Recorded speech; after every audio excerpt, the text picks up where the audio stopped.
प्रिय भक्तगण, आज हम आपको एक कथा सुनाने जा रहे हैं जो सुनने मात्र से आपके जीवन में एक नया सवेरा आएगा। तो चलिए कथा को प्रारंभ करते हैं। भगवान शिव माता पार्वती से कहते हैं, हे देवी, ये 7 रहस्य बुद्धिमान व्यक्ति किसी को नहीं बताते हैं। तब माता पार्वती कहते हैं, हे देवों के देव महादेव, वह कौन सी 7 बातें हैं जो प्रत्येक मानव को नहीं मालूम होता है। फिर भगवान शिव कहते हैं, हे देवी, धीरे बोलो, कोई सुन न ले। यह बात हर मानव के कानों में अवश्य पड़ेगा। अक्सर प्रत्येक मानव के मुख से भी निकलते रहता है, लेकिन यहाँ समझने की बात यह है, ये वाक्य कब कब मानव के मुख से निकलता है और कब कब मानव के कानों में सुनने को मिलता है, क्योंकि ऐसे ही गुप्त राज होते हैं जो बुद्धिमान व्यक्ति दूसरों के कानों में पड़ने नहीं देना चाहते हैं। फिर भगवान शिव कहते हैं, अक्सर परिवार में अशांति का कारण स्वयं ही होता है। कोई व्यक्ति इस बात को देख पाए भले न देख पाए, पर यह सत्य है, क्योंकि जाने अनजाने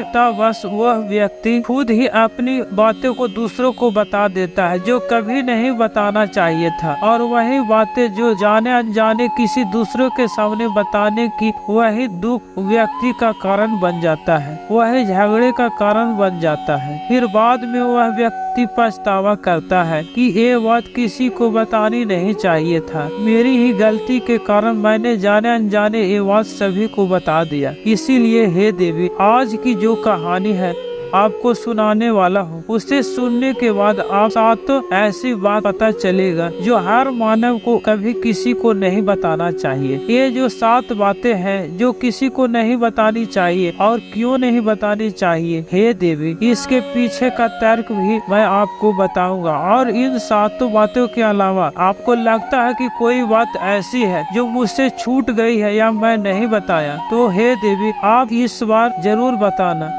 इस पहले आप इस कहानी में खो जाए, इन उपदेशों को ध्यान में से सुने। यदि आप यह उपदेश सुन रहे हैं तो पूरा सुनिए। इस कथा को आधा अधूरा छोड़ने का गलती मत करिएगा, क्योंकि इस पवित्र कथा को पूरा सुनने से मन चाहा फल की प्राप्ति होगा। इसलिए इस कथा को पूरा सुने। आप शिव भक्त है तो भोलेनाथ का अनादर न करें। एक समय की बात है, एक नगर में राजेश नाम का एक युवक रहता था। वह युवक बहुत गरीब था, उसके पास धन संपत्ति कुछ नहीं था। राजेश कुमार के 2 वक्त की दाल रोटी भी बड़ी मुश्किल से उसको नसीब से मिलता था। वह काम की तलाश दिन रात करता था, लेकिन काम खोजने पर भी उसे कोई काम नहीं मिल रहा था। फिर वह एक दिन अपनी पत्नी के सामने अपनी सारी समस्या बता दी। उसने अपनी पत्नी को कहा, मैं जिस जगह पे काम मांगने जाता हूँ तो हर कोई मुझे यह कहकर काम नहीं देता है कि हमारे यहाँ काम नहीं है। मैं काम की तलाश कर करके थक चुका हूँ। मुझे समझ नहीं आता है कि मैं तुम लोगों का पेट कैसे भरूंगा, अपने बच्चे को कैसे पालूंगा, और यह चिंता मुझे दिन रात खाए जा रहा है। यह सुनकर उसकी पत्नी ने कुछ सोच कर कहा, तुम एक आदमी के पास एक बार ही काम मांगने के लिए जाते हो और वह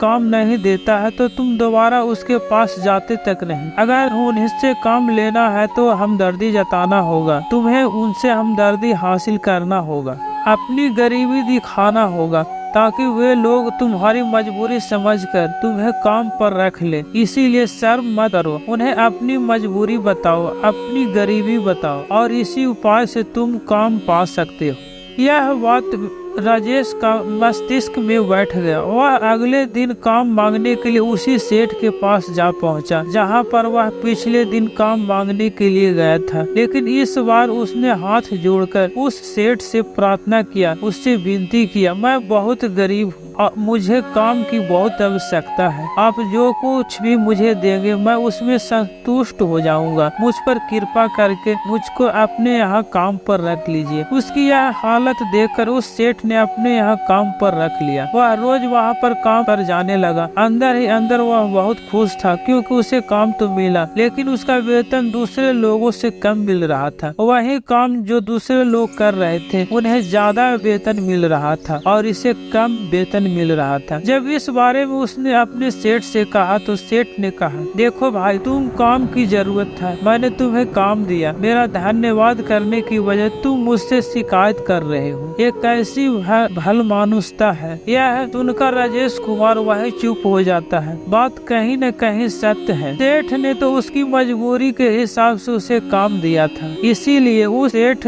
अपने अनुसार ही वेतन देता था। लेकिन धीरे धीरे उसने यह बात अपने सगे संबंधी और अपने दोस्तों को भी बताना शुरू कर दिया कि उसका सेठ कैसा आदमी है और उसे कितना वेतन देता है। समय बीतता रहा और राजेश कुमार पूरी लगन के साथ काम करता रहा, लेकिन अब परिस्थितियाँ बदल रहा था। अब उस सेठ राजेश कुमार से दूसरे लोगों से ज्यादा काम लेने लगा और उसे कम वेतन देता था। यह बात राजेश कुमार को मन को बहुत ठेस पहुंचता था। वह दूसरों से ज्यादा बेहतर कर रहा था, दूसरों से ज्यादा मेहनत कर रहा था और वह सबसे कम वेतन ले रहा था। इससे उनकी आत्मसम्मान को बहुत गहरी चोट पहुंची और वह धीरे धीरे उसका मन अपने काम से हटने लगा। उसका मन काम में लगता ही नहीं था। जाहिर सी बात है कि ऐसी जगह किसी का भी मन नहीं लगेगा जहाँ आदमी को अपने आत्मसम्मान के समझौता करना पड़े। इसीलिए जल्दी ही उसने अपना काम छोड़ दिया और वह घर पर आकर फिर बैठ गया। फिर इसी तरह चलता रहा। अब उसके पास घर का खर्चा चलाने के लिए पैसा नहीं था। अब उसने अपने सगे संबंधी और अपने दोस्तों से सहायता मांगना शुरू कर दिया था, लेकिन उसके दोस्त उनके सामने दया का पात्र समझते थे, उसे दिलासा देते थे, लेकिन पीछे से उसका मजाक उड़ाते थे। वह कहते कि कितना बेवकूफ है। वह सेठ ने राजेश कुमार से इतना काम लिया और बदले में उसे पैसे भी नहीं दिया और हम उसको पैसे देकर वह हमारा पैसा भी कल वापस नहीं करेगा। इसीलिए ऐसी हालत, काम तो उसके पास कुछ है ही नहीं, पैसा कहाँ से लाकर देगा। और इसी वजह से राजेश कुमार की हालत दिन पर दिन खराब होती जा रहा था। अब वह दिन रात तनाव में रहने लगा था। वह दोस्त, वह सगे संबंधी जो अपना होने का दिखावा करते थे, वह उस पर दया का भाव दिखाते थे, उसके ऊपर तरस भी दिखाते थे। सब लोग आकर उसे ज्ञान की बातें बताते थे, लेकिन कोई सहायता नहीं करता था। और अक्सर ऐसा ही होता है, ज्ञान देने वाले तो बहुत मिल जाते हैं, लेकिन मदद करने वाले उंगली पकड़कर, हाथ पकड़कर आगे बढ़ाना कितने लोग मिलते हैं। राजेश कुमार एक दिन को पता चला कि पड़ोस के गांव में एक सन्यासी आया हुआ है जो बहुत ही ज्ञानी है। राजेश कुमार इतना तनाव में था कि वह उसे कोई रास्ता दिखाई नहीं दे रहा था। इसीलिए जाने अनजाने में वह सन्यासी के पास पहुंच जाता है। वहां पहुंचकर राजेश कुमार सीधे उनके पैरों में पर गिरकर रोने लगता है। फिर राजेश कुमार रोते रोते वह सारी परिस्थितियां बताता है, वह किस तरह उसके सेठ ने उसका फायदा उठाया और उसके सगे संबंधी उसके साथ कैसा व्यवहार करते हैं। सारी बात सुनकर सन्यासी ने उसे चुप कराते हुए कहा, बंदे, ये सारी समस्या तुम्हारी बुद्धिहीनता और तुम्हारी मूर्खता के कारण उत्पन्न हुआ है। अगर तुम्हारे अंदर विवेक होता तो इनमें से एक भी समस्या तुम्हारे चिंता नहीं दे सकता है, लेकिन तूने अपने विवेक के कारण, मूर्खता के कारण खुद ही अपने रास्ते में कांटे बिछा लिए हैं। आज मैं तुम्हें 7 बातें बता रहा हूँ जो भूल कर भी किसी को मत बताना, और इन बातों का अनुसरण करते हुए बाहर से मिलने वाले दुखों को दूर कर सकते हो जो बेवजह तुम्हारी दुनिया के वजह तुम्हारे अंदर पनप रहे हैं। पहली बात जो किसी को नहीं बताना चाहे वह है अपनी मजबूरी। अपनी मजबूरी का दिखावा करके दूसरों का दया पात्र बनना, उनकी सहायता लेने की गलती मत करना। हो सकता है कि आज वह तुम्हारी मजबूरी देखकर तुम्हारी सहायता कर दे, लेकिन कल वह तुम्हारा फायदा उठाने से भी नहीं चूकेगा। अगर फायदा भी नहीं उठाया तो दूसरों के सामने तुम्हारा मजाक बनाने में वह आदमी कभी नहीं चूकेगा। इसीलिए कभी भी अपनी मजबूरी का दिखावा मत करो। अगर घर में 2 रोटी है, सूखी रोटी है, तो वही खाकर सो जाओ, लेकिन दूसरों को इसके बारे में भनक तक नहीं लगना चाहिए।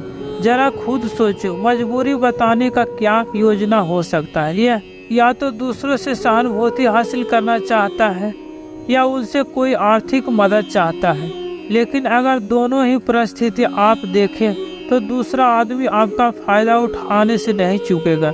अगर वह फायदा नहीं भी उठाएगा तो अपनी नज़र में तो वह मूर्ख ही समझेगा। बेवकूफ़ समझेगा और दूसरों के सामने आपका मजाक जरूर उड़ाएगा। इसीलिए अपनी मजबूरी के बारे में कभी किसी को मत बताना। दूसरी बात जो किसी को नहीं बताना चाहिए वह है अपने अतीत की गलतियाँ और भविष्य की रणनीतियाँ। जरा सोचो कि अगर हम अपने अतीत की गलतियाँ किसी दूसरे को बताते हैं तो उसका क्या प्रभाव होगा। वह गलतियाँ ठीक तो नहीं की जा सकता, जाहिर है उन्हें बताने का क्या प्रयोजन रह जाता है। आप अपने अंधेरे पक्ष को दुनिया को बता रहे हैं, खुद अपनी गलतियाँ दूसरों के सामने बता रहे हैं।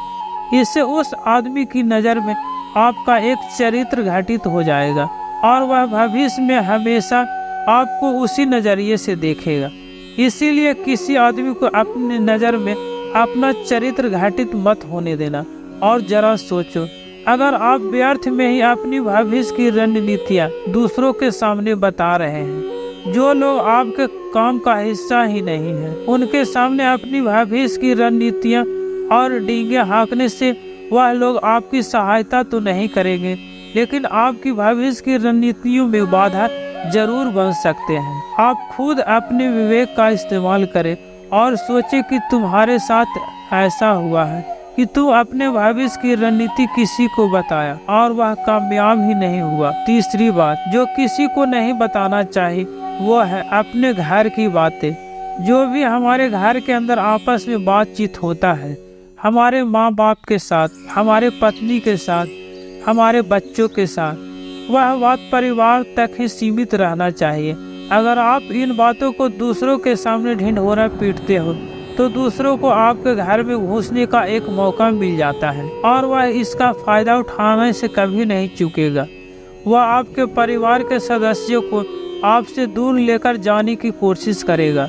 अक्सर ऐसा होता है, हम समाज में देखते हैं कि हम अपने घर के झगड़ों को कम करने के लिए उन झगड़ों को अपने पड़ोसियों से और दूसरे सगे संबंधियों को बता देते हैं, लेकिन इस आपका सहायता कभी नहीं मिलेगा, बल्कि आपके घर के लड़ाई झगड़े और ज़्यादा बढ़ जाएगा। अगर आप अपने माँ बाप की बात दूसरों को बताएंगे तो आपके माँ बाप को बुरा ही लगेगा कि हमारा बेटा हमसे बताए बगैर दूसरों को यह बात बता रहा है। इसीलिए अपने घर की बातें, अपने घर की लड़ाई झगड़े किसी के सामने मत बताइए। चौथी बात जो मैं आपको बताने जा रहा हूँ, जो किसी को नहीं बताना चाहिए, वह सुनने पर बहुत अजीब लग सकता है, लेकिन यह सत्य भी है। मैं तुमको एक तर्क के माध्यम से बताता हूँ। अपनी आमदनी न बताने के पीछे का क्या कारण हो सकता है, जरा सोचिए। क्या अपनी आमदनी अपने दोस्तों को बता देते हैं? जब आपके दोस्तों को ज़रूरत पड़ेगा तो वो सिर्फ आपको ही याद करेंगे, क्योंकि उनको पता है अगर आपकी आमदनी ज़्यादा अच्छी है तो आप ही उनकी मदद कर सकते हैं, और इसीलिए ज़्यादा लोग आपसे सहायता मांगेंगे। और जब उनकी सहायता नहीं करेंगे तो वे सोचेंगे कि इस आदमी के पास पैसा है, मेरी सहायता कर सकता है, लेकिन यह सहायता नहीं कर रहा है। इसीलिए अपनी आमदनी अपने दोस्तों के बीच एक झगड़ा का कारण बन जाता है। कम आमदनी होगी तो लोग मजाक उड़ाएंगे और ज़्यादा होगा तो सहायता मांगेंगे, और अपनी आमदनी बताने का कोई प्रयोजन नहीं है। पांचवी बातें जो मैं आपको बताने वाला हूँ उसे गांठ बांध लीजिए और किसी को यह बात मत बताइए अपनी कमजोरी और अपनी ताकत। अक्सर इंसान को पता नहीं होता है कि उनकी कमजोरी और उसकी ताकत क्या है, लेकिन अगर अपनी कमजोरी अपनी ताकत, पहली बात तो आप बहुत ही बुद्धिमान आदमी हैं, और दूसरी बात कि आपको यह बातें किसी से साझा नहीं करना चाहिए, क्योंकि आपकी कमजोरियां दूसरों को पता चल गया तो आपकी कमजोरियों का फायदा उठाएंगे। अगर आपकी ताकत पता चल गया तो वह ताकत आपको कमजोरी बन जाएगा, क्योंकि वह ताकत दूसरों आदमी को पता है और वह ताकत को काट भी ढूंढ लेगा। अपनी कमजोरी और अपनी ताकत अपनी पत्नी या अपने पति को भी नहीं बताना चाहिए, क्योंकि इसके बाद आप तो घर में उनसे हमेशा दुबक्कर रहना पड़ेगा। छठी बात जो किसी को नहीं बताना चाहिए वह है अपने मित्र और अपने शत्रु। आप अपने मित्रों के बारे में अगर दूसरों को लोगों को बताएंगे तो वह आपको मित्रों के साथ अपनी घनिष्ठता बनाकर आपको धोखा दिलवा सकते हैं। आपके गहरे मित्रों को आपसे दूर करने का प्रयास कर सकते हैं। अक्सर आम आदमी ऐसा नहीं करता, लेकिन आपके दुश्मन ऐसा करने की कोशिश कर सकते हैं। और दूसरी तरफ आपके शत्रु का भी किसी को पता नहीं लगना चाहिए, क्योंकि आज जो आपका मित्र है अगर वह कल का आपका दुश्मन हो गया तो वह आपके दुश्मन के साथ ही मिलकर आपको परास्त कर सकता है, आपको धोखा दे सकता है। इसलिए अपने सबसे अच्छे दोस्तों को भी अपने दुश्मन के बारे में कभी मत बताना।